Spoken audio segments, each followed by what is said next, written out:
Kasado ng ipatupad ng mga oil company ang mahigit sa 2 pisong taas presyo ng mga produkto ngayong araw. Sa abiso ng mga kumpanya ng langis, 2.70 ang itataas sa bawat litro ng diesel. 2.70 sa bawat litro ng diesel. 2.50 naman sa kerosene, 1.65 sa bawat litro ang pagtataas sa gasolina. Epektibo na ang implementasyon ng malakihang taasingil ng petrolyo alas 6 ngayong umaga. Habol na, full tank nyo na yan. No, ha?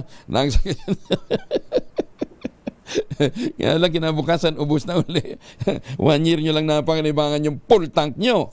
Ito na ang 3 sunod na linggo ng pagtaas ng presyo ng gasolina, diesel at kerosene. Paliwanag naman ng Department of Energy. Ang patuloy na pagtaas ng presyo ng petrolyo ay bunsod ng sanksyon ay pinatupad ng Amerika sa Russia. Apektado dito ang nasa 1.6 million barrels per day na supply ng langis mula Russia.